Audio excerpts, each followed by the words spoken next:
This is Power Hour with Gabriella Power. Hello and welcome to Power Hour. I'm Gabriella Power. Thank you for joining us. President Donald Trump has hosted the annual turkey pardon at the White House, declaring he's also repardoning last year's birds because they were pardoned with an auto pen.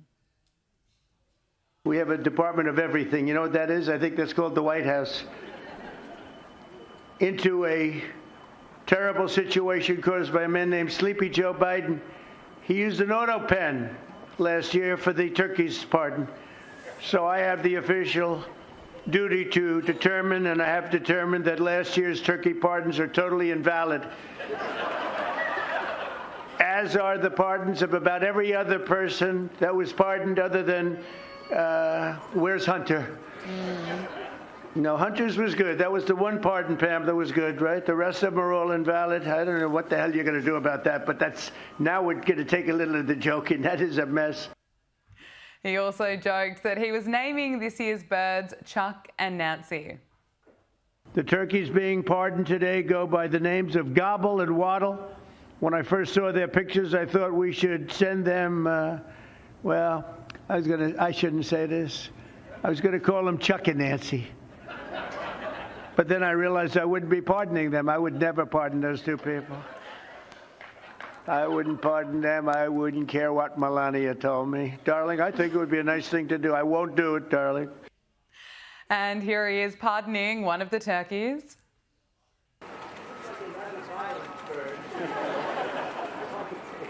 Anyway, are you ready? Gobble?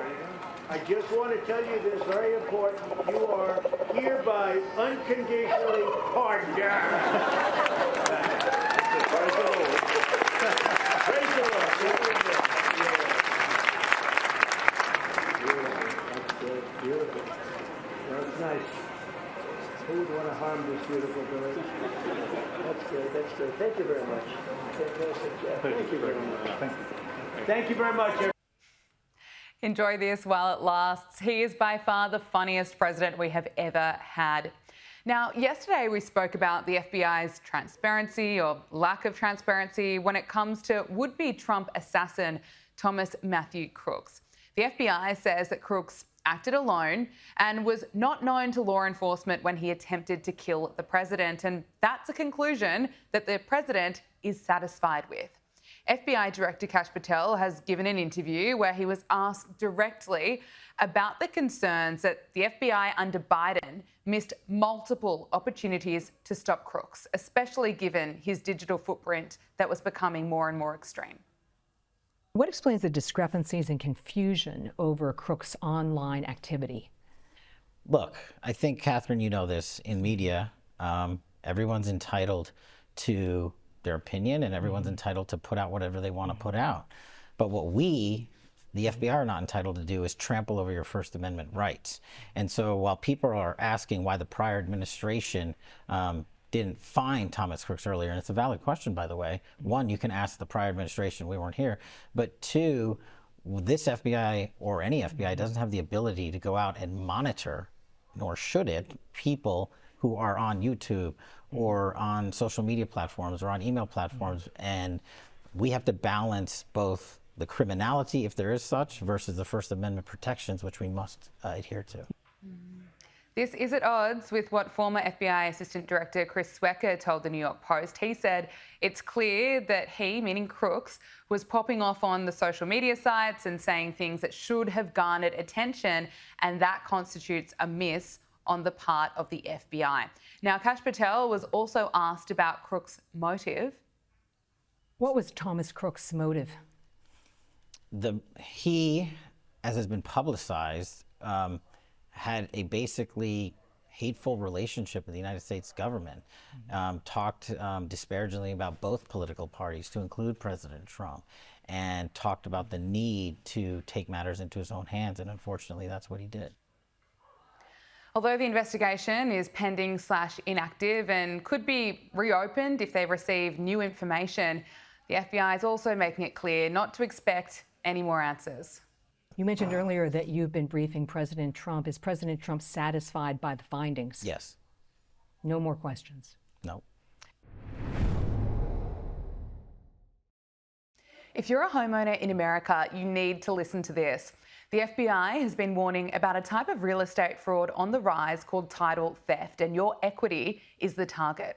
Here's how it works. Criminals forge your signature on a single document, use a fake notary stamp and file it with the county. And just like that, on record, they own your home.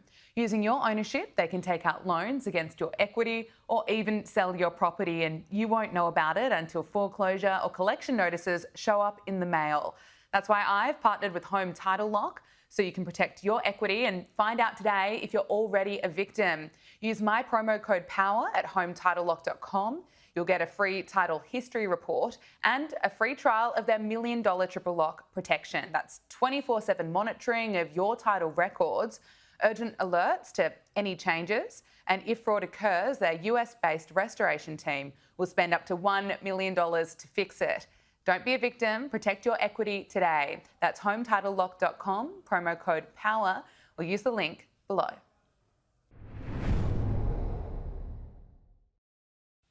Joining us now is Elizabeth Pipko, former RNC spokeswoman. Elizabeth, great to see you again. Look, you're in Florida, so I'm sure you're bracing for an influx of New Yorkers after Zohran Mamdani's win. And it's interesting, Mamdani won the New York City mayoral race in a landslide, promising free everything, free buses, rent freezes, promising that the cost of living crisis will be solved under him. And it's interesting, just 3 weeks after his win, he's still calling on donations. Look at this. My friends, it is fall in New York. The leaves, they are changing. The air, it is crisp. But one thing that stays the same is we still need you to donate to transition2025.com. So head there, give whatever you can. Maybe leave a donation. Now, Mamdani has raised $2 million for his transition into office, which is half of his goal of $4 million by his inauguration on January 1.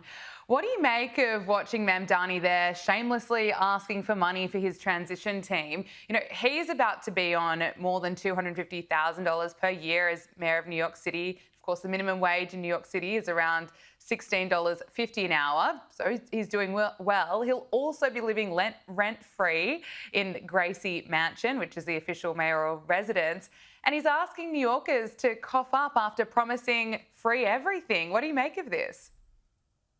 I mean, look, it's not surprising, right? Those that have a little bit of common sense understand that this is exactly how this works. You promise people that you will solve all of their problems, then you take everything that they have, and they end up in a worse place than when you started. It's kind of classic in our country that people continue to fall for these things when a lot of those in America that make up America, that are proud to be Americans, fled from places that sell you a very similar message, but we know from history it never actually works. There's a reason so many immigrants come here and talk every single day against this exact kind of messaging, because they know what happens. They know what happens with socialism. They know what happens under communism.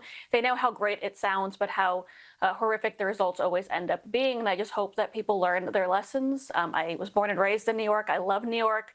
I still go there probably every other week. I have family in New York. It's always going to be home for me. But to see New York become this place has been really, really sad to witness. At the same time, people have to learn the hard way. That's all that I keep saying. He's an incredible salesman. I just don't know how great those ideas are. And unfortunately, sometimes people fall for that charming smile and not for, you know, the actual backing up of the ideas that he doesn't seem to be able to do. It's not complicated to know that this free bus, this free everything is not going to work, nor will it make anyone's life any better. But some people live a very, very privileged life. I live one in New York, in Florida, in America. I'm a very lucky person, having been born and raised in America. And if my parents didn't flee this very socialism, communism, these very ideas, I wouldn't know those dangers. And it's very easy when you live a privileged American life to not know how bad things can really get. So unfortunately, people in New York are going to find out.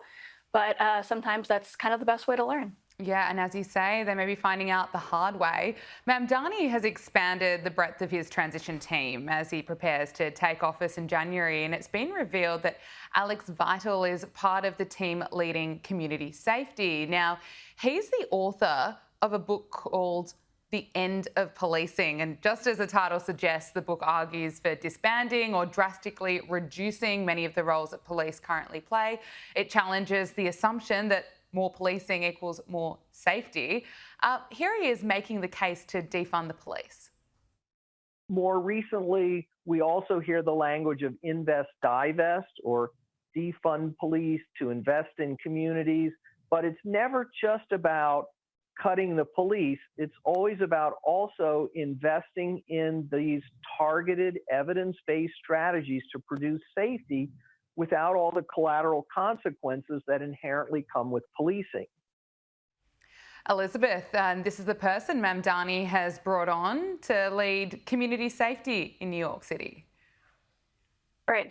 In that clip you just played, he said inherent consequences that come with policing. All I can think about is the consequences that come with a lack of policing, right? That's all that I tend to think about. Look, again, this is the kind of thing where you have to learn the hard way. It's a very fun utopia to visualize a world without police and a city that runs itself, where everything is free and there is no crime and everyone high fives each other as they walk by and everyone wants prosperity for all. Unfortunately, that's not the world that we live in. We need police. We should respect our police. We should thank God people still want to risk their lives and go into that field to try to keep their communities safe. I think this is absolutely ridiculous, but it's not just about the idea that's ridiculous. It's also just the lie, because Mamdani is someone who previously spoke very, very negatively about police. He said some disgusting things about the NYPD.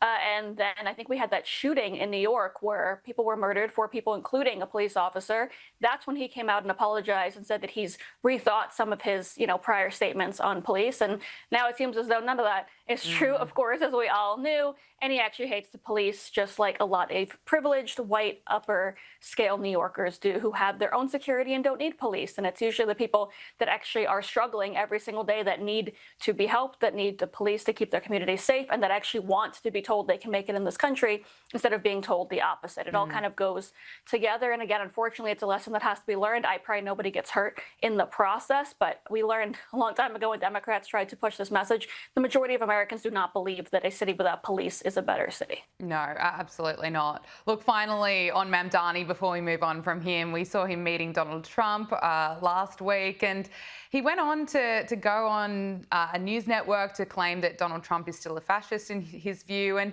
he couldn't even bring himself to give Donald Trump credit when it came to securing the border. Look at this. Do you agree with Senator Bernie Sanders that President Trump has done a better job securing the border than former President Biden?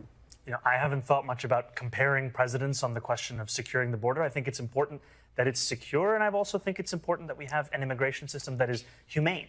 And that's what I spoke about with the president, is that New Yorkers want to see humanity in the policies that are being implemented. Do you give President Trump some credit for the work that he's done to make the border, in Senator Sanders' estimation, more secure? What I give President Trump credit for is the meeting that we had yesterday was one that was focused on how we could work together for New Yorkers. And the place that we could do so most effectively, frankly, is ensuring every New Yorker can afford the city they call home. Elizabeth, he couldn't give Donald Trump credit for securing the border. I mean, such an extraordinary achievement that he achieved in such a short time. But he did give the president credit for meeting with him. I mean, what does that say about Mamdani?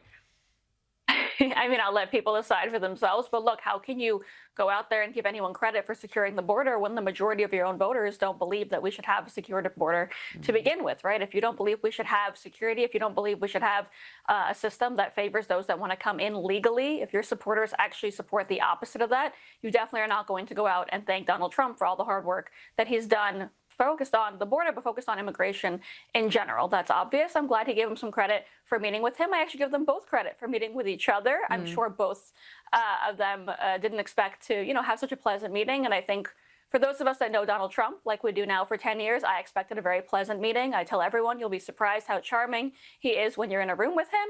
At the same time, I don't know how Mamdani supporters felt seeing him, so chummy next to Donald Trump, who they believe is, a fascist and Hitler and God knows what else.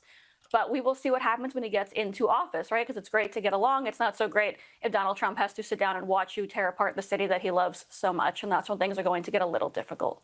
Now, sorry to do this to you, Elizabeth, but we're going from Mamdani to Hillary Clinton because she's revealed that she's been dreaming about Donald Trump.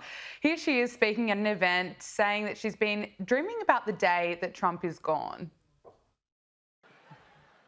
You know what this reminds me of is I wish that there could be like a huge national sound system.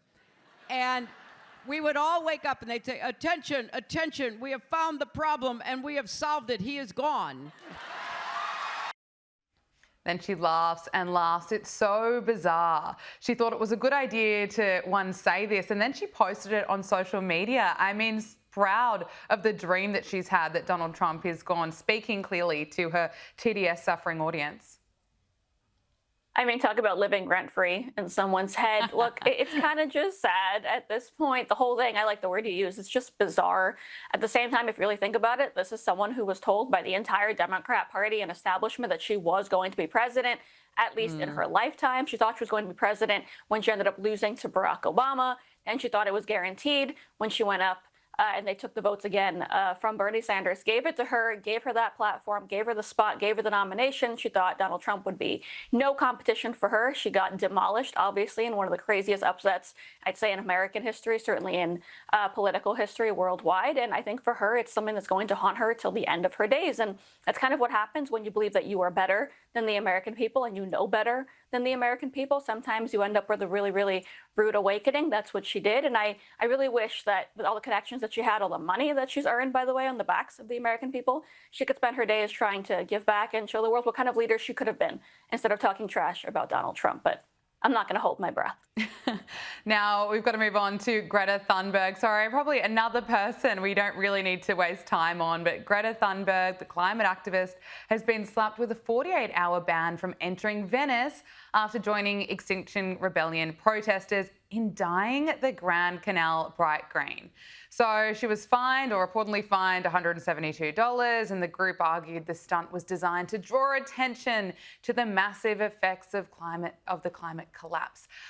This does not surprise me whatsoever. I mean, what was Greta Thunberg supposed to do after Donald Trump, brokered the ceasefire deal in Gaza and between Gaza and Israel, bringing peace to the Middle East? What was Greta Thunberg supposed to do? Of course, she obviously tried to attempt to go into Gaza many times, claiming that she was kidnapped when she wasn't able to go in. So it was only a matter of time until she was going to go back to climate alarmism. You're right. I hadn't even thought about that with the war over, people not dying. She's bored. She doesn't even know what to do. She doesn't know what to lie about anymore. I guess, going around and dying bodies of water is the answer to all of her problems. That's another one that could spend her days giving back, right? There's a lot that you can do. It's Thanksgiving week here in America. Most of us are volunteering, thinking about what we're thankful for, giving back to our communities. This is someone else who has a lot of recognition, I'm sure a lot of money, a lot of connections. If there's a world out there you want to save, maybe spend your days feeding the homeless instead of pretending to be kidnapped by the Israelis, dyeing water green and screaming about God knows what. My gosh. Every single day. It's just pathetic. But again, I thought she was 12 years old. I had to remind myself she's the age I was when I got engaged and was planning my wedding. I think it might be time to grow up. Yeah. She's had plenty of chances, plenty of opportunities. I think people have been kind of kind to her in the past when she was younger and delivering all these speeches, but her behaviour is just getting worse and worse. You mentioned Thanksgiving. It is approaching, and it is unfortunately a time where Liberals are encouraging boycotts over Thanksgiving. Of course, if you are related to someone that has a different political opinion. Here's Bill Maher with a message to Liberals this Thanksgiving. A new rule, Happy Thanksgiving. I can't believe that even that now is a political issue.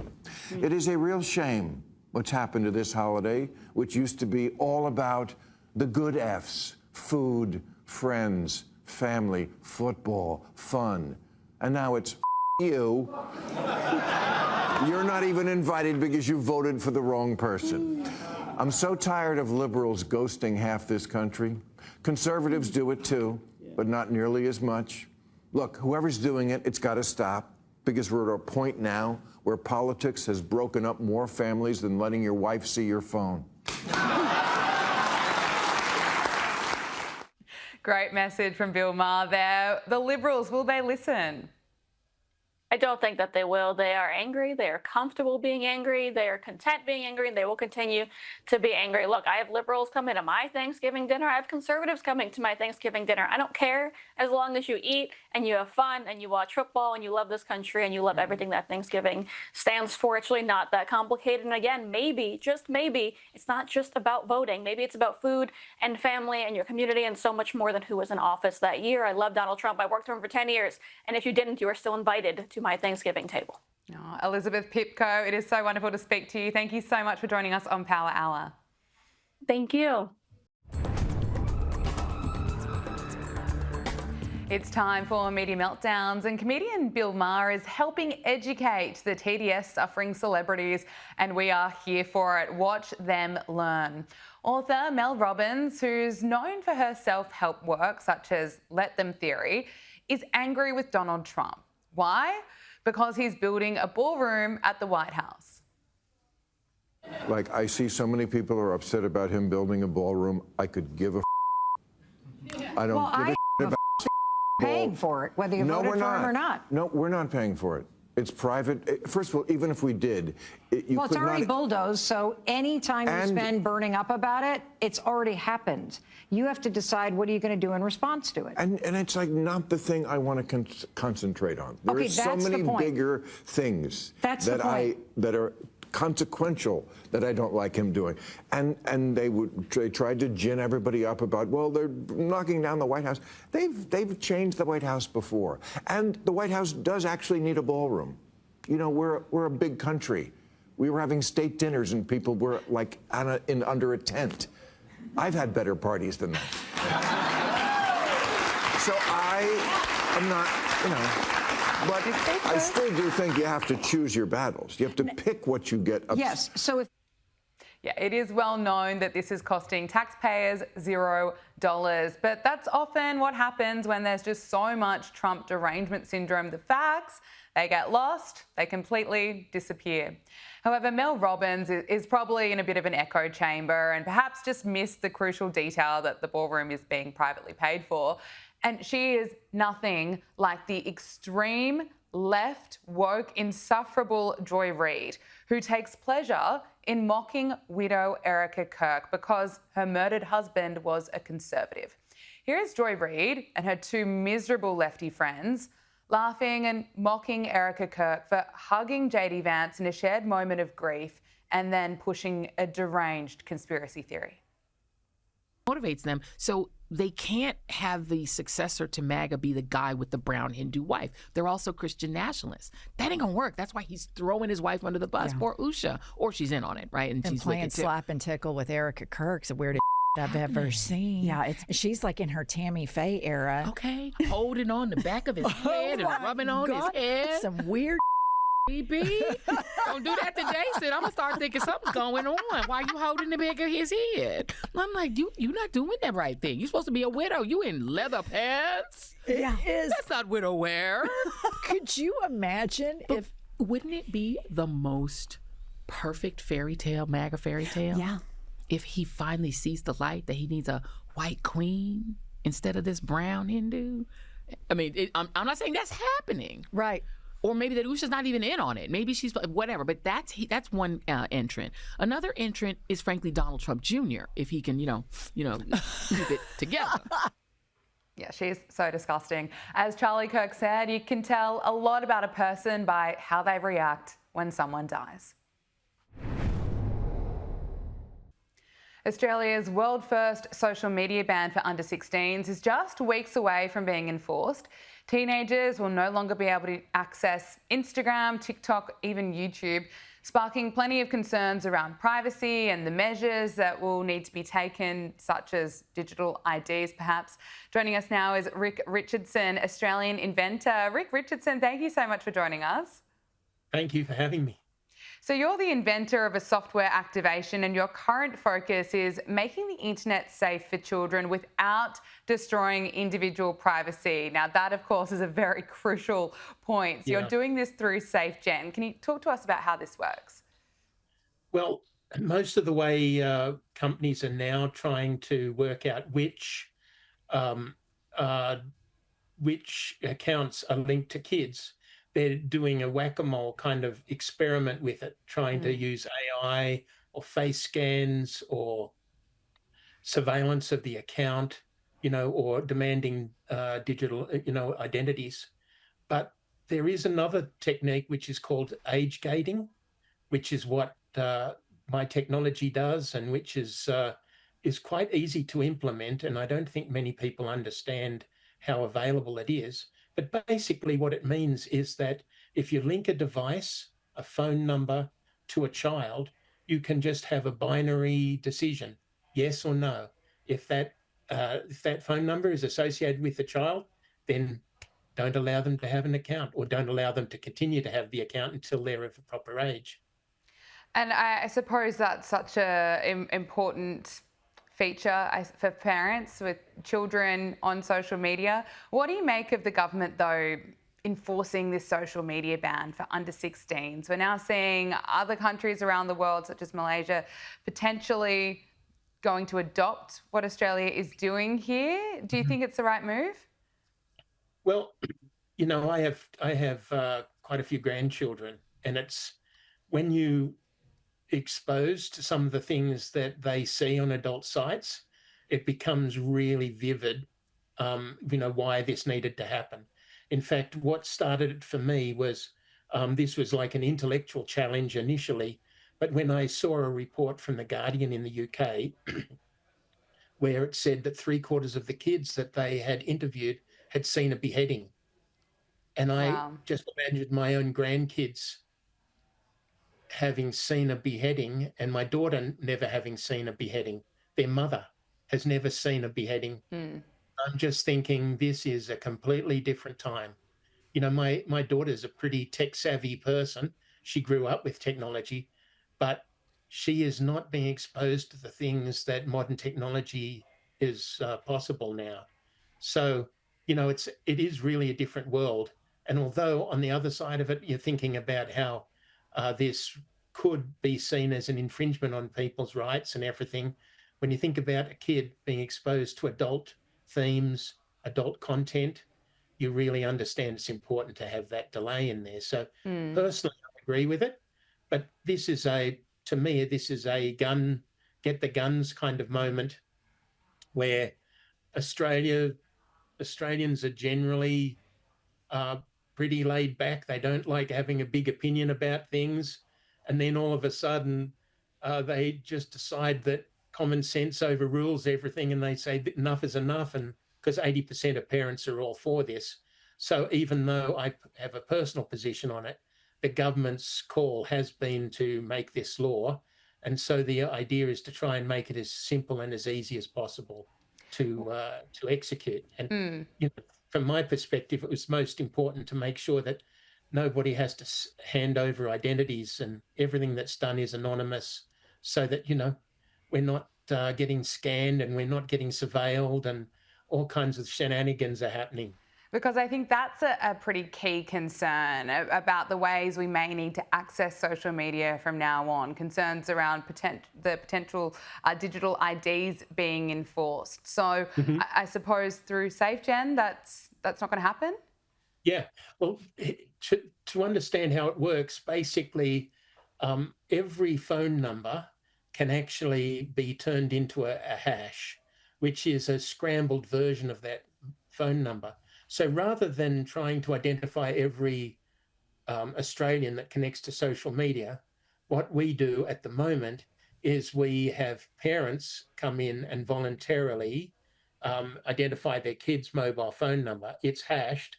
And so when the social media companies connect to that list, they do a hash of the number that's associated with the social media account. And then they compare it to our list. And if it comes back that there's a child attached to that device, then they say, sorry, go and talk to your parents. And look, kids are pretty tech savvy. Do you have concerns that children will find their way back onto social media?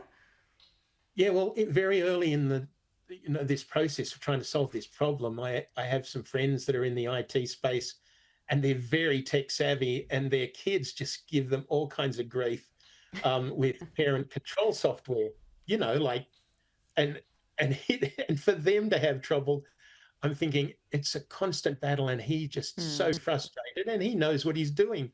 So the general population, general families, really, they're really in the firing line because their kids are really tech savvy. They certainly are. Yeah, but with something like this, it's pretty binary. So, and it actually, interestingly, it happens at the telcos, because you can't actually get a SIM unless you're an adult. And I don't think many people think about that. You know, to actually have a SIM, you need to present all kinds of identity information. And so it's quite easy to work out who is an adult and who is a minor associated with it. But at the moment, we're just asking for parents to cooperate. And that's why we started organically just doing opening up the service so people can actually add their kids.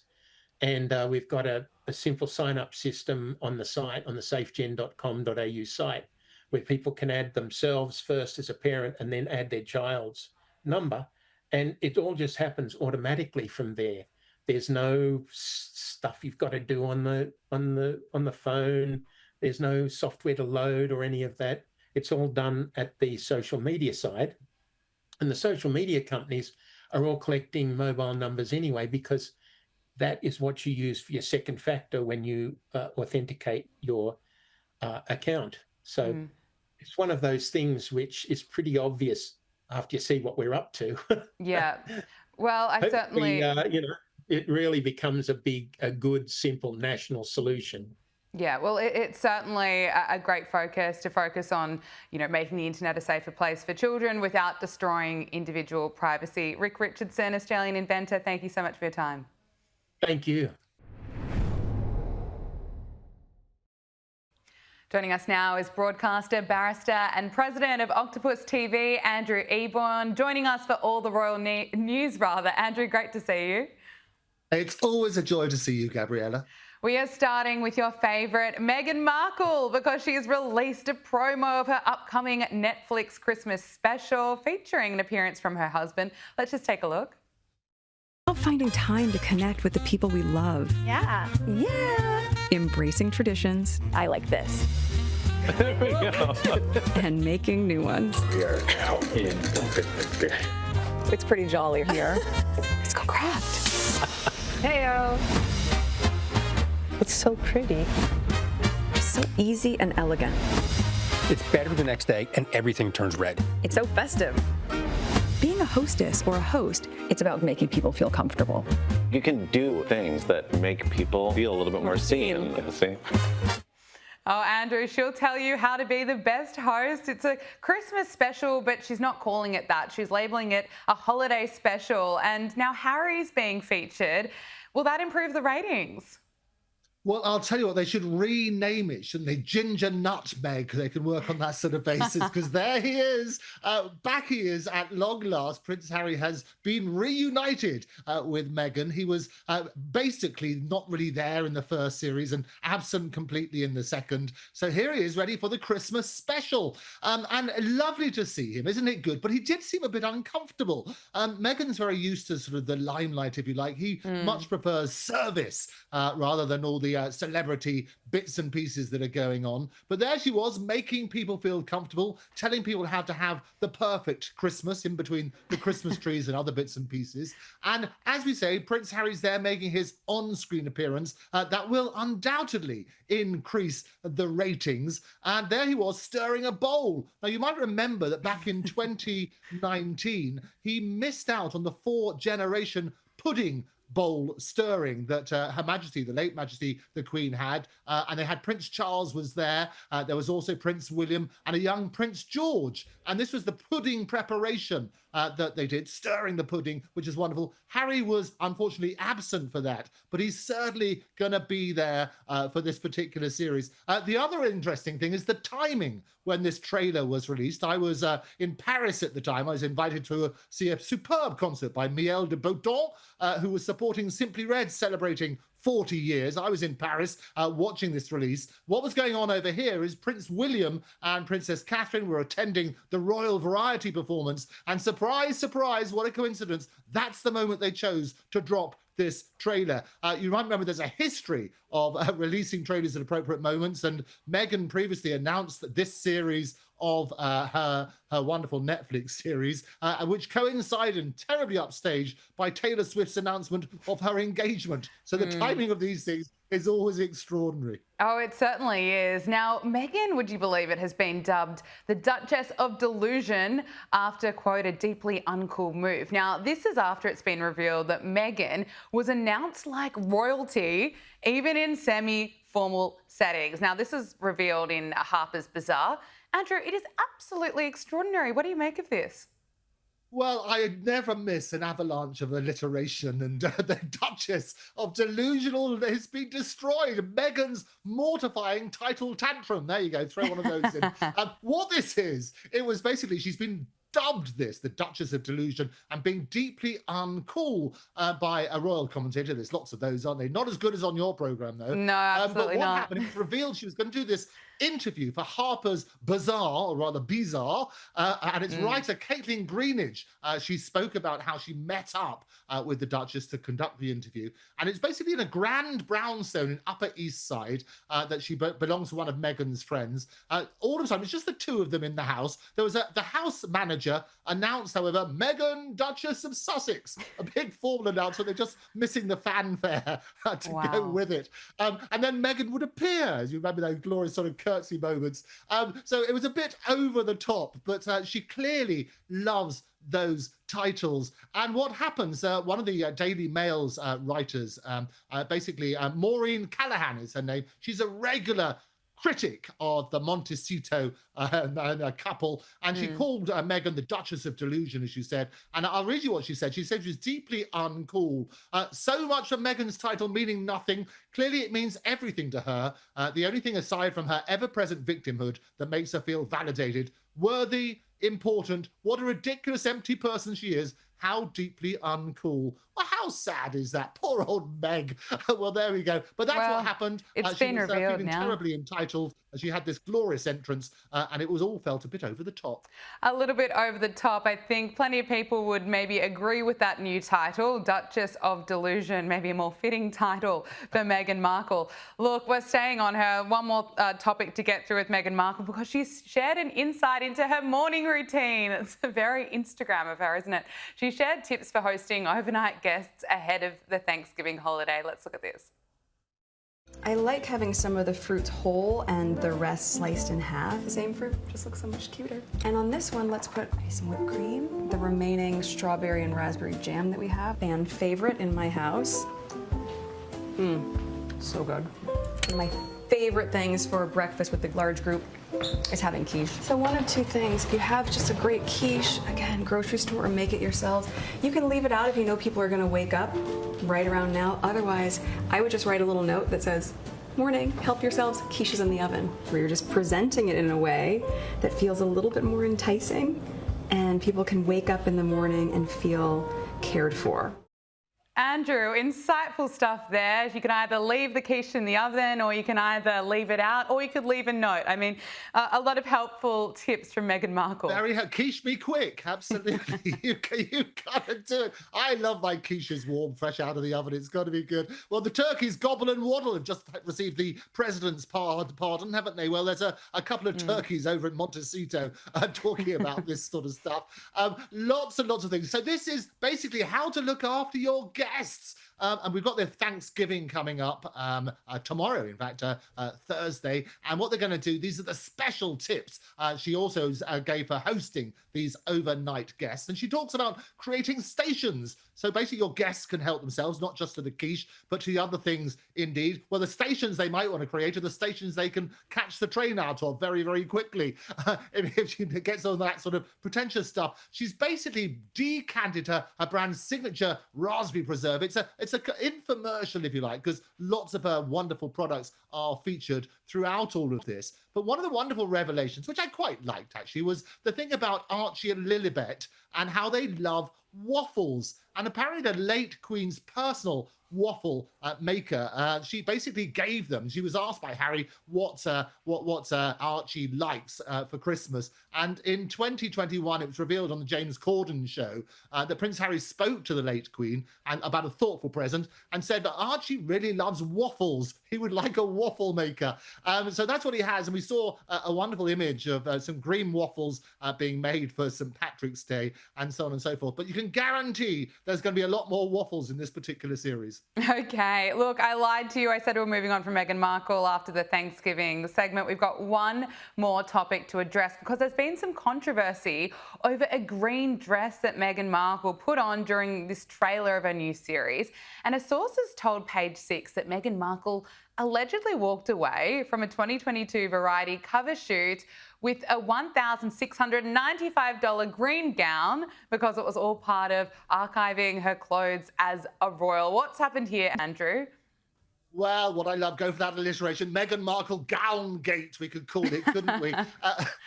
So what happens is, it was, as you say, it was a 2022 Variety cover shoot. There was this £1,695 dollars rather green gown. It was all part of apparently of archiving her clothes as a royal, because that's what you have to do as a royal, to make sure that you remember what you wore. The reason it's come about now is because it appeared in that promotional video that we've just seen with Love Meghan holiday celebration. And lots of people pointed out on social media, hang about, we spotted that beforehand. There was also in October, she was spotted in a black and white tweed strapless midi dress, which was designed by Chanel during a date night with Prince Harry at a private club, NYC club, Chez Margot. Apparently she'd worn that designer piece to a photo shoot in 2022 for the cut. So the suggestion was that she walked off the set without asking permission for it. The Sussexes, as a spokesperson for the Sussexes, commented the insinuation that any items were taken without the full knowledge and agreement of the on-set stylist or the respective teams was categorically false. The rep also told us that any items kept, were done so in total transparency and in accordance with contractual arrangements. So the suggestion that she nicked it was totally unfair, but certainly it was the one that appeared in the photo shoot, and certainly well done to all those people who spotted that it made a reappearance in this particular trailer. Now, the royal family is gearing up for a trip to the US to celebrate America's 250th birthday next year, but there's of course speculation that there will be no reunion with Prince Harry and Meghan Markle. They're reportedly set to be left out in the cold, according to sources that told Page 6. So, Andrew, tell us about this trip. Prince William and Princess Catherine, they're expected to join in the historic celebrations in July, but no reunion, apparently. Absolute 250th birthday bash for America. Hurrah. As you know, we had a very successful time with Trump's visit to Windsor Castle. I was outside waving the Power Hour flag, as you know, and reporting on that. And during that visit, the President Trump invited King Charles and Camilla and the royal family to come over for a visit to celebrate the 250th anniversary. That is going to be a wonderful tour, obviously hoping that the king is well enough, because he's obviously got his health scares and so on and so forth. But they have been invited for this state visit in April, and they're gearing up for this star-spangled trip to celebrate the 250th birthday. But Prince Harry and Meghan Markle are set to be left out in the cold, lots of people are saying, and basically because they are no longer working royals. That's the main sort of reason they're not going to be there. So the Declaration of Independence, well, they declare themselves independent from the working royals, and as a result, it's going to be a result of being left out in this cold on this particular moment. But you can guarantee we're going to hear all about it. Absolutely. And meanwhile, Meghan Markle has been promoting her new Netflix series and, of course, promoting her jam on Instagram. Princess Catherine has made a rare personal statement showing support for people battling addiction. She shared that she wanted to end the stigma surrounding addiction. The Princess of Wales marked the start of Addiction Awareness Week in the UK, showing support for people battling addiction and called on others to do the same. Andrew, can you talk to us about what she said? Yeah, I love this when people in the public eye can use their position to share and shine a spotlight on things that affect lots and lots of people. And she made a very powerful speech. I'll just give you a couple of excerpts from it. She said, "This Addiction Awareness Week, I am, as always, very glad to lend my support to this hugely important campaign. Through my role as patron of the Forward Trust, it has been humbling to see the significant progress made to better understand addiction and tackle the stigma surrounding it. But there remains much more to do. Addiction is not a choice," she continues, "or a personal failing, but a complex mental health condition that should be met with empathy and support. But still, even now in 2025, people's experience of addiction is shaped by fear, shame, and judgment. This needs to change." And well done for her for calling that out. And basically, this is the Forward Trust. It's a British charity that helps people with drug and alcohol dependence. She's been the royal patron since June 2020. 2021. And she signed this just with Catherine rather than her full name. And basically, what's really good, she's been returning to these royal duties since she stepped away from the spotlight briefly to deal with her cancer battle. She announced in March 2024 about the cancer battle and then underwent treatment, forcing her to take this break. But basically, she's been in September. She sort of said that at the moment she's cancer free. So all good news there. Well done her for shining a spotlight on that. I want us to be the generation that talks about these things, so the next generation doesn't suffer the stigma. So congratulations yet again to Princess Catherine for spotlighting this particular cause. Absolutely, such an important cause.